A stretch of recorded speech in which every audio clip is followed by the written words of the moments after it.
बारिश में गरीब बेघर का, ट्रेन बोगी में घर, रसोई और खेती। सुबह के 5 बज रहे हैं। गांव के रेलवे स्टेशन की चमकदार फर्श पर विजय हाथ में पोछा थामे सफाई करने में लगा है। कुछ दूरी पर उसके पिता रघुनाथ कुली का लाल कुर्ता पहने खड़े हैं और पटरी की तरफ देख रहे हैं। बेटा विजय, लग गया क्या तेरा पोछा पूरी तरह से? सुबह की पहली ट्रेन आने का समय हो गया है। हाँ पिताजी, बस ये खोना बाकी था, लग गया मेरा पोछा। अब कुछ मिनटों में ट्रेन आने वाली है, क्योंकि घड़ी में पूरे 5 बज गए हैं। चलो अच्छा है, कल तो पैसे बहुत कम मिले थे और कुली का काम करवाने के लिए कोई तैयार ही नहीं हो रहा था। जेब बिल्कुल खाली रह गई थी। अरे आप कल की बात छोड़िए पिताजी, आज देखिए जैसी ट्रेन आएगी उसमें बहुत भारी भीड़ होगी और आपको सामान उठाने के लिए अच्छे खासे पैसेंजर भी मिलेंगे। तभी दूर से ट्रेन की लाइट प्लेटफॉर्म पर चढ़ती है और पटरी पर गड़गड़ाहट की आवाज गूंजती है। ट्रेन आकर रुकती है और दरवाजे खुलते ही यात्रियों की भीड़ बाहर निकलने लगती है। रघुनाथ फुर्ती से आगे बढ़ता है। भीड़ में से एक भारी भरकम पैसेंजर दो बड़े सूटकेस लिए बाहर आकर रघुनाथ से, अरे भैया कुली, जरा सुनो तो सही, स्टेशन से बाहर तक ये सारा सामान पहुंचाना है। तुम इसका कितना पैसे लोगे? अरे बाबूजी, आप बिल्कुल फिक्र मत कीजिए, मैं आपका पूरा सामान सुरक्षित बाहर पहुंचा दूंगा। आप मुझे इसके लिए 100 रुपए दे देना। अरे क्या बात कर रहे हो भैया? 100 रुपए तो बहुत ज्यादा होते हैं। मेरे पास सिर्फ 2 ही सूटकेस हैं, मैं तुम्हें इसके लिए 50 रुपए दूंगा।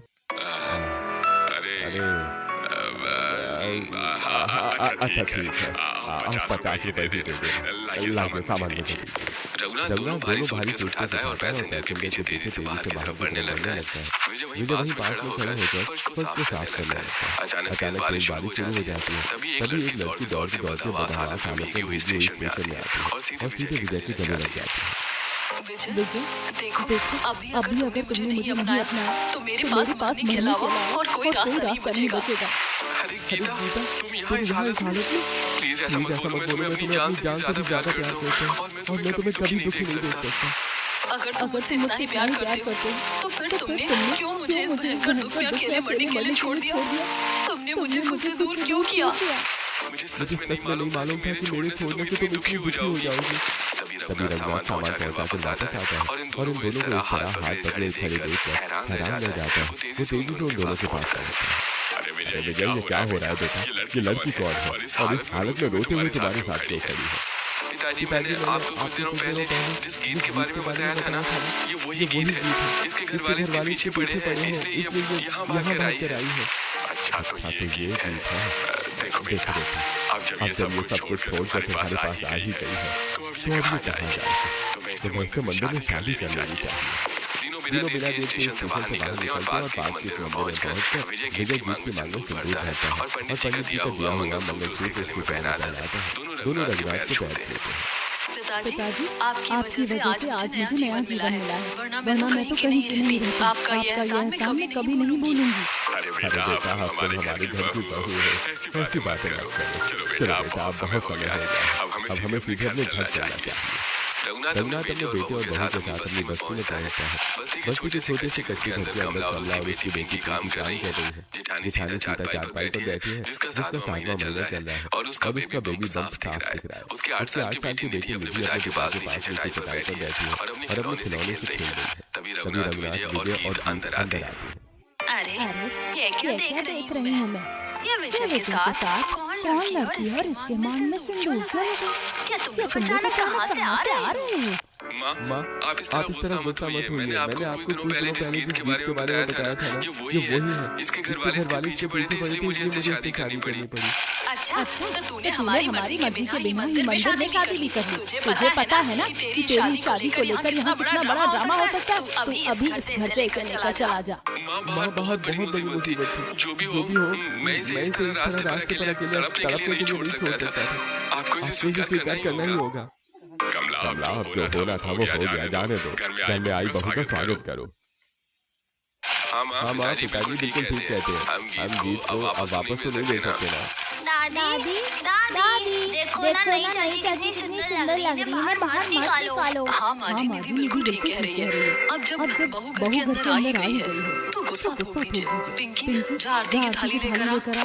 पिंकी दौड़ के रसोई से आरती की थाली लेकर आती है। सीता मुस्कुराते हुए गीत और विजय की आरती उतारती है और उन्हें अंदर लेकर आती है। पूरा परिवार नीचे चटाई पर बैठता है और पिंकी सबके लिए चाय लेकर आती है तभी कबला।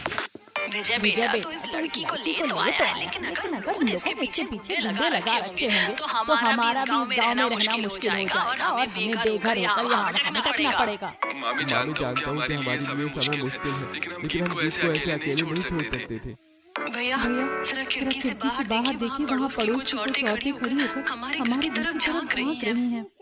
पिंकी के पास सुनकर विजय और रमेश खिड़की से बाहर देखते हैं, जहाँ पड़ोसन आपस में बातें करते हुए। देख रही हो बहन, मुझे किसी पैसे वाले के घर की लड़की को भगा लाया। हाँ बहन, न जाने किस अमीर घर की लड़की को भगा कर लाया। थोड़ी देर पहले मेरे घर कुछ लोग आए थे, वो इस लड़की की फोटो दिखाकर उसका पता पूछ रहे थे और कह रहे थे कि पता बताने वाले को 1 लाख का इनाम मिलेगा। मैं तो सोच रही हूँ फोन करके उन्हें बुला दूं। औरतों की बातें सुनकर खिड़की बंद करते हुए विजय अपने परिवार से हमें यहाँ से अभी और किसी वक्त निकलना होगा, वरना बहुत देर हो जाएगी। विजय सही कहता है, अगर औरतों ने उन गुंडों को खबर दे दी तो हमें दिक्कत हो जाएगी। बेहतर है कि हम ये घर अभी छोड़ दें। तुम सही कह रहे हो बेटा। कमला पिंकी जल्दी से जो भी थोड़ा बहुत सामान है उसे पोटली में बांधो, हमें रातों रात ये घर छोड़ना होगा। पूरा परिवार हड़बड़ा कर सामान पोटलियों में बांधता है और बाहर अंधेरा हो चुका है और झमाझम बारिश हो रही है। वो अपने मुंह को कपड़ों से ढकते हैं और घर के दरवाजे पर ताला लगाते हैं और रातों रात भीगते हुए उस बस्ती से चुपचाप बाहर निकल जाते हैं। काफी देर चलने के बाद वो लोग बस स्टॉप के किनारे पहुंचते हैं। तभी अचानक दूर सड़क के मोड़ पर कुछ गाड़ियां आती हैं। उन गाड़ियों से गुजरते हैं तभी विजय सभी लोग रुकिए, सब लोग रुक जाइए और इस खंभे के पीछे छुप जाइए। सामने देखिए सड़क पर गीत के पिता के कुछ गुंडे हाथों में लाठियां लिए घूम रहे हैं। सभी दौड़कर एक खंभे के पीछे छुप जाते हैं। हाँ विजय, ये वही लोग हैं। अगर इन्होंने हमें देख लिया तो ये किसी को नहीं छोड़ेंगे। मुझे बहुत डर लग रहा है। मामा मुझे बहुत डर लग रहा है और वो अंकल लोग इतने बड़े बड़े डंडे क्यों लिए हुए हैं? मुझे बचाओ ना मम्मा। निधि बेटा जरा धीरे बोलो। माँ जी मुझे भारी शरीर के साथ इस तरह खंभे के पीछे ज्यादा देर खड़ा नहीं हुआ जा रहा है। बहुत दर्द हो रहा है। भगवान हमारे परिवार पर एक ऐसी विपत्ति ले आया है। बेटा विजय वो गुंडे अब आगे की तरफ बढ़ रहे हैं। अगर वो इस तरफ आए तो हम सब पकड़े जाएंगे। माँ घबराओ मत। वो लोग दूसरी गली की तरफ मुड़ रहे हैं। देखिए वो सब गाड़ियाँ लेकर आगे निकल गए हैं। हाँ वो गुंडे तो चले गए, लेकिन इस शहर में तो वो हमें कहीं भी ढूंढ लेंगे। हमारे पास अब सर छुपाने की कोई जगह नहीं बची है। नहीं बेटा, एक जगह है जहाँ वो हमें नहीं ढूंढ पाएंगे, क्योंकि वहाँ बहुत भीड़ होती है। हमारा रेलवे स्टेशन वहाँ चलते हैं। रघुनाथ अपनी पोटली को कंधे पर ठीक करता है और आगे बढ़ता है। विजय और गीत एक दूसरे का हाथ थामकर उसके पीछे चलते हैं। पूरा परिवार भारी कदमों से रेलवे स्टेशन की तरफ बढ़ने लगता है। रात के 2 बजे रेलवे स्टेशन पर सन्नाटा पसरा हुआ है। पूरा परिवार थक कर चूर हो चुका है और वो लोग अपनी भारी पोटलियों और सामान एक बेंच पर रख देते हैं और वहीं बैठकर आराम करने लगते हैं। तभी एक रेलवे कर्मचारी वहां आता है। तुम सब लोग कौन हो और आधी रात को यहाँ इतना बोरिया लेकर बैठे हो? चलो दो यहाँ से।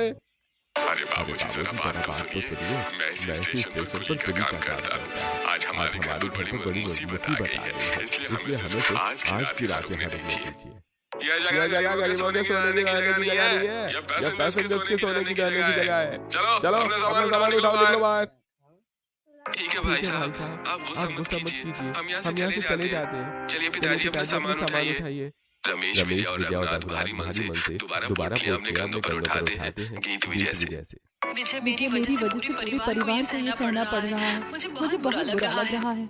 अरे गीत तुम ऐसा मत सोचो, सब ठीक हो जाएगा। वो लोग प्लेटफॉर्म के अंधेरे कोने की तरफ बढ़ने लगते हैं। प्लेटफॉर्म के पीछे की तरफ रेलवे का एक पुराना सुनसान यार्ड है, जहाँ कबाड़ और टूटी पटरियां पड़ी हैं। पूरा परिवार सामान लेकर खड़ा है। तभी विजय को कुछ याद आता है। पिताजी मुझे याद है यहाँ पीछे की साइड पर जो एक ट्रेन है वो खाली पड़ी है, जो अब इस्तेमाल नहीं होती। क्यों ना हम सब वहीं चले? हाँ बेटा, वो ट्रेन कबाड़ में खड़ी और वहाँ कोई चेकिंग करने नहीं आता। इस रात के वक्त से छुपाने के लिए इससे बेहतर कोई जगह नहीं मिलेगी। मम्मा वहाँ तो बहुत अंधेरा होगा। मुझे डब्बे के अंदर नहीं जाना, मुझे बहुत डर लग रहा है। निधि बेटा डरते नहीं है, बुआ है ना तुम्हारे साथ। सभी लोग उस ट्रेन की बोगी की तरफ चल पड़ते हैं। वहाँ पहुंचकर सभी ट्रेन की बोगी पर चढ़ने लगते हैं।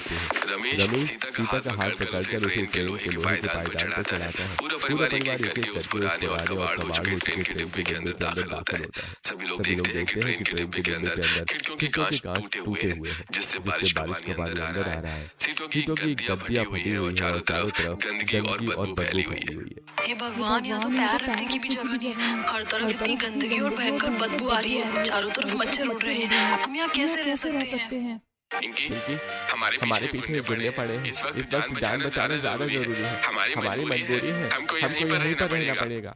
रमेश जी बिल्कुल ठीक कह रहे हैं। हार मानने से कुछ नहीं होगा। हमने तो बहुत गरीबी देखी है। हम सब मिलकर अभी साफ सफाई में लग जाते हैं। मामा देखो ना कितनी गंदी मिट्टी लगी है। मुझे यहाँ बिल्कुल अच्छा नहीं लग रहा है। मैं अपनी गुड़िया को कहाँ रखूं? पिंकी जरा हमारे सामान से वो जो हम झाड़ू और पोछे का कपड़ा लाए थे उसे बाहर निकालो। पूजा बाल्टी में पानी लेकर आ। माँ जी आप सब मेरी वजह से इस मुसीबत में पहुँच गए हैं। लाइए ये झाड़ू मुझे दे दीजिए। आज से सारा काम मैं ही करूँगी। गीत तुरंत पिंकी के हाथ से झाड़ू लेती है और फर्श साफ करने लगती है। वे जब बाल्टी में पानी लेकर आता है और पूरा परिवार मिलकर उस कबाड़ ट्रेन को साफ करने में जुट जाता है। सभी डिब्बे के अंदर साफ सफाई करते हैं। तभी अचानक सीता का पैर लड़खड़ाता है और वो जोर से फर्श पर गिर पड़ती है। मम्मा को क्या हो गया? दादी देखो फर्श पर गिर गई। मम्मा उठो ना प्लीज। अरे सर्वनाश हो गया। सीता बहू आंखें खोलो बेटा।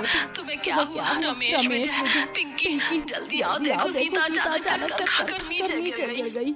अरे सीता होश में आओ। अरे पिंकी जल्दी से पानी की बोतल लेकर आ। विजय जरा सीता को उठाने में मेरी मदद कर। रमेश और विजय मिलकर सीता को धीरे से उठाते हैं और ट्रेन की एक लंबी सीट पर लिटा देते हैं। पिंकी भाग कर आती है और सीता के चेहरे पर पानी की छींटे मारती है। तब सीता होश में आती है, जिसे देखकर कमला बेटा सीता गर्भावस्था के कारण तुझे चक्कर आ गया। तूने अपने आने वाले बच्चे की भी परवाह नहीं की। 7वां महीना चल रहा बेटा, तू इतना काम क्यों करती है? माँ जी मैं तो बस आप लोगों का हाथ बटा रही थी। मुझे लगा मैं ठीक ऊपर अचानक सर घूम गया। भाभी अब आपको ज्यादा काम करने की जरूरत नहीं है। मैं आ गई हूँ ना, अब मैं सब संभाल लूंगी। आप बस आराम कीजिए और चुपचाप लेटी रहिए।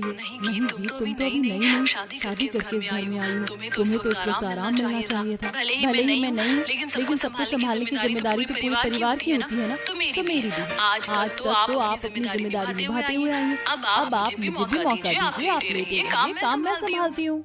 गीत बहुत ही प्यार से सीता के ऊपर एक साफ चादर उड़ा देती है। निधि अपनी मम्मी का हाथ पकड़कर उनके पास बैठ जाती है। गीत पिंकी और कमला एक बार फिर से बची हुई साफ सफाई को पूरा करने के लिए आगे बढ़ती है। सफाई करते सुबह हो जाती है और ट्रेन बिल्कुल साफ हो जाती है। लेकिन लोहे का फर्श अभी भी ठंडा और बदरंग दिख रहा है। कमला अपनी पोटली से लाल मिट्टी निकालते हुए पिंकी इस लोहे के ठंडे फर्श पर हम चटाई नहीं बिछा सकते। हमारे पास जो ये मिट्टी रखी है ना, इसे पानी में घोलो। हम इससे पूरे ट्रेन के फर्श को अच्छे से लीपेंगे। हाँ माँ, गाँव में भी तो दादी माँ अपने कच्चे घर के फर्श को ऐसे ही लीपती थी। हम पूरा फर्श मिट्टी से लीपेंगे, फिर चटाई बिछाएंगे। माँ जी मैं भी आपकी मदद करती हूँ। हम लीप कर चटाई बिछाएंगे और यहाँ अपनी रसोई भी लगाएंगे। दादी मैं भी मिट्टी से खेलूंगी। मैं भी आपकी मदद करूंगी फर्श को चमकाने में। तीनों महिला मिलकर ट्रेन के लोहे के फर्श को मिट्टी से लीपना शुरू करती है। कुछ ही घंटों में पूरा डिब्बा एक सुंदर घर जैसा दिखने लगता है। विजय और रघुनाथ एक कोने में अपना छोटा गैस सिलेंडर और चूल्हा सेट करते हुए। चलिए पिताजी, हमारे रसोई का पूरा सामान यहाँ कोने में अच्छे से सेट हो गया है। अब सभी लोग मिलकर चटाई पर बैठ जाते हैं। तब रघुनाथ, बहुत बढ़िया काम किया तुम सबने मिलकर। अब सबको बहुत तेज भूख लगी है, कुछ खाने का प्रबंध करो। ठीक है पिताजी, आज मेरी पहली रसोई है, तो फिर मैं खाना बनाती हूँ। आप सब बैठिए। भाभी हम आपका गृह प्रवेश तो बहुत अच्छे से नहीं करवा पाए थे, लेकिन पहली रसोई में कोई कमी नहीं छोड़ेंगे। आप खाना बनाओ, मैं अभी आती हूँ। पिंकी मुस्कुराते हुए डिब्बे से बाहर की तरफ दौड़ती है, जबकि गीत मुस्कुराते हुए डिब्बे में रखे बेसन और मसालों का डिब्बा खोलने लगती है। तभी अचानक तेज बारिश होने लग जाती है और खिड़कियों से पानी के छींटे आने लगते हैं। गीत रसोई में पकौड़े बना रही थी, तभी चटाइयां निकाल के खिड़कियों पर बांधते हुए। अरे बारिश तेज हो गई है और चूल्हे पर छींटे आ रही है। विजय जरा मेरी मदद कर। मैं ये चटाइयां दरवाजों और खिड़कियों पे लगा देती हूँ ताकि पानी अंदर ना आए। विजय अपनी माँ के साथ खिड़की पर चटाई बांधने में मदद करवाता है। तभी पिंकी वहाँ आकर ट्रेन में बलून लगाते हुए। भाभी देखिए, मैं बाहर से कुछ बलून वगैरह लेकर आई हूँ। इनसे मैं यहाँ थोड़ी डेकोरेशन कर देती हूँ। अरे वाह, मैं भी फैलाने में आपकी मदद करूंगी। चाची देखो आपका नया घर कितना सुंदर सज रहा है। तुम सबका बहुत शुक्रिया। इधर पिंक की बलून और रंग बिरंगे कागजों से ट्रेन की बोगी सजाती है तो उधर गीत गर्मा गर्म पकौड़े और चाय बना के लाती है और ट्रेन की सीट पर रखते हुए सभी से। माँ जी गर्मा गर्म पकौड़े बिल्कुल तैयार है, खाइए। सभी लोग गर्मा गर्म पकौड़े खाते हैं और चाय पीते हैं। रघुनाथ पकौड़े खाकर गीत को 100 रुपए का नोट देते हुए। बहू भले ही हम इस वक्त खाली ट्रेन में हैं, पर ये तुम्हारी पहली रसोई का समय है। मेरी तरफ से छोटा सा नेक रख लो। गीत वो नेक रख लेते हैं और सब लोग मजे से पकौड़े खाते हैं। रात में जब सब सोने जाते हैं तो ट्रेन की छोटी और कड़क सीटों पर किसी को नींद ही नहीं आती। सब बस करवटें बदलते रह जाते हैं। अगले दिन सुबह बाहर बारिश हो रही थी और अंदर सभी चिंता में बैठे हुए बातें करते हुए। इस तरह बैठे रहने से कैसे काम चलेगा? हमें कुछ न कुछ काम तो करना ही होगा। हाँ विजय, मैं भी यही सोच रहा था। ऐसा करते हैं कैसे हम अपना काम शुरू करते हैं। हो सकता है वो गुल्ली गीत को ढूंढकर वापस लौट गए हो। इस तरह खाली हाथ घर में बैठना ठीक नहीं है। हाँ बेटा तुम दोनों सही कह रहे हो। वैसे भी बड़ी बहू गर्भवती है, हमें पैसों की जरूरत पड़ेगी। कल से मैं भी काम करता हूँ। अगले दिन स्टेशन पर विजय पोछा लगा रहा है और रघुनाथ कुली का काम हो रहा है। तभी अचानक स्टेशन पर कुछ गुंडे दिखाई देते हैं जो आपस में बातें कर रहे हैं। अरे मालिक ने कहा है कि वो लड़का यही नहीं काम करता है। उसे पकड़ के मारो पीटो और लड़की को वापस लेकर आओ। चलो ढूंढते हैं उसे। विजय और रघुनाथ गुल्लू को देखकर तुरंत पिलर के पीछे छुप जाते हैं। तभी जेठ रमेश भी भागते आता है और तीनों छुपकर बातें करने लगते हैं। पिताजी विजय मैंने उन गुल्लों को सुना, वो हमें पकड़ने के बारे में बात कर रहे थे। अब यहाँ काम करना बहुत मुश्किल हो गया है। मैं भी काम नहीं कर सकता। हाँ भैया अगर हम उनको मिल गए तो वो बहुत मारेंगे। अब हम यहाँ काम नहीं कर सकते। अरे जब काम ही नहीं करेंगे तो घर कैसे चलेगा? राशन भी पूरी तरह से खत्म हो गया। अब तो बहुत मुश्किल हो रही है। यहाँ रहना मुश्किल है, इसलिए मैं ऐसा करता हूँ कि शहर में चला जाता हूँ कमाने के लिए। जो भी कमाऊंगा वो यहाँ भेज दूंगा। रमेश उसी समय काम की तलाश में दूसरे शहर चला जाता है और विजय और रघुनाथ भारी मन से चुपचाप ट्रेन के डिब्बे में वापस लौट आते हैं और घर वालों को सारी बातें बताते हैं। उधर गीत रसोई में खाना बनाती है, उनकी बातें सुनती है और सारी बातें सुनकर गीत। पिताजी मेरी वजह से आप लोग इतने परेशान हो। अगर मैं यहाँ ना आती तो आज आप सबकी ये हालत नहीं होती। बेटा तू परेशान मत हो, भगवान ने चाहा तो सब ठीक हो जाएगा। बेटा विजय तुझे तो बोलो कैसा है, लेकिन मैं तो कुली का काम कर सकता हूँ। मैं मुंह पर कपड़ा बांध के काम कर लूंगा, कोई नहीं पहचानेगा। अगले दिन रघुनाथ अपना कपड़े सामान से कुली का काम करने चला जाता है। इधर दोनों बहुएं गीत और सीता ट्रेन के बाहर पैर लटका के बैठी बातें करते हुए। घर में राशन भी खत्म हो रहा है, कुछ तो करना ही पड़ेगा। काश हम कुछ ऐसा कर सकते कि इसी ट्रेन के डब्बे में बैठे कमाई हो पाती। भाभी पकौड़े बना के बेचते हैं। हम बना तो लेंगे पर बेचेगा कौन? गुंडे तो हमें ढूंढ ही रहे हैं। हाँ सही बोल रही हो आप। अब इसके सिवा हमको आता ही क्या है? बाहर जाना तो खतरे से खाली नहीं। क्यों ना हम यहाँ पर कुछ फूल वगैरह की माला बनाकर बेचें। पर उसके लिए भी फूल मार्केट जाना पड़ेगा और अगर हम फूल मार्केट गए तो गुंडे हमें ढूंढ लेंगे। भाभी आसपास देखो ना कितने सारे डब्बे खाली पड़े हैं। क्यों ना हम इन खाली पड़ी डब्बों में सब्जियां उगा लें। ये बिल्कुल सुरक्षित रहेगा। सीता को गीत का ये आइडिया पसंद आता है। दोनों मिलकर वहाँ बड़े डब्बे इकट्ठा करने लगते हैं। तभी अचानक बारिश शुरू हो जाती है। वो दोनों दौड़कर बोगी में वापस आते हैं। तभी सीता को चक्कर आने लगता है।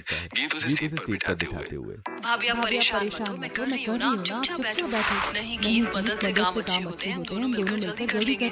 भाभी आप लोग क्या कर रही हो? मुझे बताओ, मैं छोटी भाभी की मदद करूंगी। गीत पिंकी को अपना प्लान बताती है। फिर पिंकी और गीत मिलकर डिब्बे ट्रेन के अंदर लाते हैं। तभी सास वहाँ आकर उन्हें देखती है। अरे बहू ये क्या कर रहे हो तुम लोग? ये इतने सारे टूटे डिब्बे अंदर क्यों जमा कर रही हो? माँ जी हम इस ट्रेन में खेती करने का प्लान कर रहे हैं। आप चिंता मत करो, सब हो जाएगा। बस हमें थोड़ी मिट्टी चाहिए। भाभी पीछे साइड पे बहुत सारी मिट्टी है। वहाँ कंस्ट्रक्शन का काम हुआ था तो मिट्टी चलो हम लेकर आते हैं। गीत और पिंकी सर पे तसला रखकर मिट्टी लेने जाती है। वो कंस्ट्रक्शन साइट से मिट्टी फसलें में भरती हैं और कट कर वापस आने लगती है। बारिश की वजह से पानी से बचने के लिए गीत और पिंकी दोनों ने सिर पे पानी डाल रखा है। तभी अचानक दो गुंडे सामने आ जाते हैं। सुना तुम लोगों ने यहाँ किसी लड़की को देखा है क्या? वो सुंदर सी है और यहाँ काम करने वाले लड़के के साथ दिखी थी क्या? नहीं बाबूजी, हम नहीं देखे। हमें कुछ नहीं मालूम। हम तो मजदूरी करने वाली हैं। चलो स्टेशन से वो लड़का कहीं भाग गया है, कहीं और ढूंढना पड़ेगा। यहाँ कोई नहीं है। गुंडे वहाँ से चले जाते हैं। गीत और पिंकी डरते हुए तेजी से ट्रेन की डिब्बे के अंदर वापस आती है और भगवान का शुक्रिया अदा करते हैं। दोनों मिलकर डिब्बों और गमलों में मिट्टी डालती हैं। ये सारी बातें जानकर रघुनाथ बाजार से बीज ले आता है। दोनों बीज डालते हुए पिंकी, देखो मैंने इन डिब्बों में टमाटर, बैंगन, भिंडी, मिर्च, लौकी, तुरई, करेला और धनिया के बीज लगा दिए। वाह भाभी, थोड़ी दिनों में हमारी ये खाली जगह हरी भरी सब्जी के बगीचे में बदल जाएगी। और उधर वाली बड़ी बाल्टी में खीरा, कद्दू और सेब भी लगाए। ऊपर बोगी पर बेल चढ़ेगी तो कितनी सुंदर लगेगी। हाँ, फिर लौकी, तुरई, करेला, कद्दू और सेब की लंबी लंबी बेलें ऊपर तक फैल जाएंगी। ताजी सब्जियां भी मिलेंगी और आसपास का माहौल भी हरा भरा हो जाएगा। पिंकी और गीत की बातें सुनकर पीछे खड़ी सीता भी बहुत खुश हो रही थी। उसके बाद गीत रसोई में जाती है और खाना बनाने लगती है। इधर रमेश कमला को कॉल करता है। हेलो माँ, मैंने कुछ पैसे इकट्ठे कर लिए हैं। कुछ और पैसे इकट्ठे कर लूंगा तो आऊंगा। ठीक है बेटा, जब तक ये माहौल ठंडा नहीं होता हमको ऐसे ही रहना पड़ेगा छुप-छुपा के। तू अपना ख्याल रखना। कमला थोड़ी देर रमेश से बातें करके फोन रख देती है तब विजय। आज मैं अपने लिए काम ढूंढने के लिए गया था, लेकिन हर जगह गुंडे पीछे पड़े हैं, इसलिए मैं लौट आया। पता नहीं वो गुंडे कब तक हमारा पीछा करेंगे। अब वो गुंडे यहाँ नहीं आएंगे क्योंकि उनको यकीन हो गया कि यहाँ पर कोई नहीं है। गीत सारी बातें विजय को बता देती है। ये सुनकर पूरे परिवार खुश हो जाता है। धीरे धीरे समय बीतता है। कुछ ही दिनों में छोटे छोटे हरे पौधे चारों तरफ दिखने लगते हैं, जिसे देखकर पिंकी अरे भाभी देखिए हमारी डाली हुई बीज में से अब पौधे भी निकलना शुरू हो गए। हाँ पिंकी, अब देखना कुछ ही दिनों में इन पौधों में से सब्जियां भी निकलने लगेंगी। ऐसे कुछ दिन बीत जाते हैं और वो ट्रेन की बोगियां पूरी तरह से हरी भरी हो गई है। टमाटर, बैंगन, भिंडी, मिर्च, धनिया डिब्बों में उगे हुए हैं और कद्दू, करेला, तुरई और लौकी की बेलें बोगी के ऊपर चढ़ी हुई है, जिस पर सब्जियां लटक रही हैं। एक दिन गीत और पिंकी ट्रेन के बाहर से सब्जियां तोड़ते हुए। पिंकी, आज हम इन सब्जियों से खाना बनाएंगे। हाँ भाभी, इन सब्जियों की खुशबू बहुत अच्छी आ रही है। बनने के बाद तो ये बहुत टेस्टी लगेंगी। गीत और पिंकी दोनों भिंडी तोड़ती है और रसोई में जाकर सब्जी और रोटी बनाती है। फिर सभी को खाना परोसती है। सभी को वो सब्जी बहुत पसंद आती है। ऐसे कुछ दिन बीत जाते हैं और एक दिन जब गीत खाना बनाने के लिए सब्जियां तोड़ रही थी, तभी दो औरतें वहां से गुजरते हुए आपस में बातें करती हैं। देखो बहन, कितनी अच्छी सब्जियां इन लोगों ने उगाई है। यहाँ पे भिंडी कितनी अच्छी है, लौकी और कद्दू तो गोभी के ऊपर लटक रहे हैं। हाँ बहन, चलना इनसे खरीद लेते हैं। इतनी सारी सब्जियां तो मार्केट में भी नहीं मिलती। ये हमें कम रेट में दे देंगी। दोनों औरतें आती हैं और गीत से 10-10 रुपए देकर वो सब्जी खरीद लेती हैं। गीत और पिंकी बहुत खुश होती है। ऐसे ही अब आते जाते लोग सब्जियों को देखकर कुछ पैसे देकर सब्जियां खरीद लिया करते, जिससे घर बैठे उन्हें पैसे मिलने लगते हैं। रात को गीत ताजी लौकी की सब्जी बनाती है और सभी को परोसती है। खाना खाते हुए रघुनाथ, अरे वाह, बहुत स्वादिष्ट सब्जी बनी है। हाँ पिताजी, अब तो आते जाते कुछ लोग भी हमारी सब्जियां खरीदने लगे हैं। ऐसे दिन बीतते हैं और उनकी सब्जियां बिकने लगती हैं और उन्हें थोड़ी बहुत कमाई भी होने लगती है। एक दिन रमेश का फोन आता है। रमेश सीता से बात करते हैं। हेलो सीता, कैसी हो? मैं बस कुछ ही दिन में छुट्टी लेकर आता हूँ। मैं अच्छी हूँ और अब मेरा 9वां महीना चलने लगा है। कभी भी डिलीवरी हो सकती है। वैसे हमने यहाँ सब्जियाँ उगा ली और बेच भी रहे हैं। ये सुनकर रमेश भी बहुत खुश होता है। ऐसे कुछ दिन और बीत जाते हैं। एक रात अचानक सीता के पेट में हल्का दर्द होने लगता है और वहाँ बारिश और तूफान आ रहा है। सब घबरा जाते हैं। लेबर पेन शुरू होने से पहले भाभी को किसी भी तरह हॉस्पिटल ले जाना होगा। मैं ऑटो लेकर आता हूँ, तब चलेंगे। विजय बाहर जाता है तो देखता है कि बहुत बड़ा पेड़ गिरा हुआ है। तभी एक चौकीदार, अरे भैया कहाँ जा रहे हो? देख नहीं रहे हो कि पेड़ गिरा हुआ है? बिजली कड़क रही हो, रास्ता बंद है, वापस लौट जाओ। ये भगवान, अब अपने भाभी को अस्पताल कैसे ले जाऊंगा? विजय परेशान होकर वापस आता है। तभी बाहर बारिश में भीगते हुए गीत के माता पिता पहुंचते हैं। देखो जी, सारी भारी ट्रेन में जरूर कोई रहता होगा। यहीं छुप जाते हैं। यहाँ हमें वो गुंडे नहीं पाएंगे। वो जैसे अंदर जाते हैं अपनी बेटी गीत को देखकर चौंक जाते हैं। गीत भी उन्हें देखकर हैरान रह जाती है। तो यहाँ तेरी वजह से हमारे जीवन में इतनी परेशानी आई है। हमें तो कभी तेरी शक्ल भी नहीं देखनी चाहिए थी। तुझे याद है ना कि तूने क्या किया था? गीत अपनी माँ की बातें सुनकर पुरानी यादों में खो जाती है। जब बारिश हो रही थी, गीत परेशान होकर विजय के पास आती है और विजय से बातें करते हैं। विजय, मेरे माता पिता ने हमारी शादी के लिए मना कर दिया। वो चाहते कि मेरी शादी साहूकार के बेटे नीलेश से हो जाए। लेकिन तुम तो जानते हो कि मैं सिर्फ तुमसे प्यार करती हूँ। चलो हम दोनों भागकर शादी कर लेते हैं। नहीं गीत, मैं अभी कुछ नहीं हूँ। न मेरे पास पैसा है, न मेरे लिए कोई अच्छा ठिकाना है। मैं तुम्हें कैसे खुश रख पाऊंगा? मुझे इन सब बातों से फर्क नहीं पड़ता। मैं सिर्फ तुमसे प्यार करती हूँ। शादी भी सिर्फ तुमसे करूंगी। लेकिन माता पिता के आशीर्वाद के बिना शादी करना सही नहीं होगा। यदि हम शादी करना चाहते हैं तो पहले हमें उन्हें मनाना होगा। तुम सही कह रही हो। कुछ भी हो जाए मैं उन्हें मना लूंगी। शादी करूंगी तो सिर्फ तुमसे। विजय से बात करके गीत घर पहुंचती है। नीलेश गीत के घर पर गुस्से में बैठा उससे इंतजार कर रहा है। आ गई तो उससे मिलकर। हाँ मिलकर आई हूँ। देख गीत, तेरे पिता ने मुझसे कर्ज लिया है, अब वो चुका नहीं सकते। अगर तूने मुझसे शादी नहीं की तो मैं तुम्हारे परिवार से सब कुछ छीन लूंगा। और सुन, तेरे माता पिता को चैन से नहीं रहने दूंगा, उनका जीना मुश्किल कर दूंगा। मेरे माता पिता को कुछ मत करना, मैं तुम्हारी हर बात मानने के लिए तैयार हूँ। ठीक है, तू तैयार है ना? मैं बारात लेकर आऊंगा, कल इससे शादी करूंगा। नीलेश वहां से चला जाता है। अगले दिन नीलेश शादी करने के लिए आने वाला था, लेकिन गीत का मन बेचैन था। गीत खिड़की के पास खड़ी सोच रही थी। नहीं, नीलेश से शादी नहीं कर सकती। मैं सिर्फ विजय से प्यार करती हूँ। अगर मैं यहाँ से चली जाऊँ तो ये शादी कभी नहीं होगी। मेरे माता पिता भी इस मुसीबत से बच जाएंगे, क्योंकि नीलेश को पता चल जाएगा कि गलती सिर्फ मेरी है, मेरे माता पिता की नहीं। हाँ, मुझे भाग जाना चाहिए। ये चुपचाप खिड़की से बाहर निकलती है और भाग जाती है। उधर नीलेश शादी के लिए आ रहा था और इधर गीत हमेशा के लिए घर छोड़कर जा चुकी थी। बहन जी, बच्चे तो गलतियां करते ही हैं, लेकिन बड़ों का काम होता है उन्हें माफ करना। आप भी गीत को माफ कर दीजिए। माँ पिताजी मुझे माफ कर दीजिए, मैंने आप लोगों का दिल दुखाया। पहले से ही बहुत मुसीबत में है। शायद ये शादी आपके आशीर्वाद से हुई होती तो मैं और मेरा परिवार आज इतनी मुसीबत में नहीं होते। मुसीबत में? कैसी मुसीबत? मेरी बच्ची, क्या हुआ तुझे? गीत अपने माता पिता को सारी बातें बताती है। ये सब सुनकर गीत के माता पिता दुखी हो जाते हैं और आगे बढ़कर अपनी बेटी को गले से लगाते हुए, बेटी, तेरे जाने के बाद उस साहूकार के बेटे ने हम पे बहुत जुल्म किया। उसने गांव वालों के सामने हमें जलील किया, हमारा घर छीन लिया और हमें वहां से भगा दिया। हमारे पीछे बिल्ले भी लगा दी। हम भागते यहाँ आ गए। वो लोग ये बातें कर ही रहे थे कि तभी सीता को लेकर पेट तेज हो जाता है और वो जोर से चिल्लाने लगती है। सभी लोग भागकर उसके पास आते हैं गीत की माँ सीता को देखकर। ये क्या, इसका तो डिलीवरी का समय बिल्कुल नजदीक है, अस्पताल जाना चाहिए। मौसम खराब होने की वजह से हॉस्पिटल का रास्ता पूरा बंद है। अब क्या होगा? डिलीवरी कैसे होगी? पापा, मम्मी को तो दाई का काम आता है ना। पहले वो दाई का ही काम करती थी। वो प्लीज भाभी की मदद करो। ठीक है, सब लोग से अगली बोगी में ले चलो, मैं इसकी डिलीवरी करवाती हूँ। सब लोग सीता को अगली बोगी में ले जाकर सीट पर लेटा देते हैं और सभी लोग बाहर चले जाते हैं। गीत पहले से बनाकर रखे हुए कपड़ा, डेटॉल और चिल्लाकर अपनी माँ को दे देती है और उनकी मदद भी करती है। गीत की माँ पूरी कुशलता से दाई का काम करती है और सीता का एक सुंदर बेटा पैदा होता है। पूरे परिवार में खुशियाँ छा जाती हैं। रघुनाथ पोते को गोद में लेते हुए, अरे वाह, हमारे घर का चिराग आखिर आ ही गया। बहन जी, आपका बहुत धन्यवाद। आज आपने हम पर बहुत बड़ा एहसान किया है।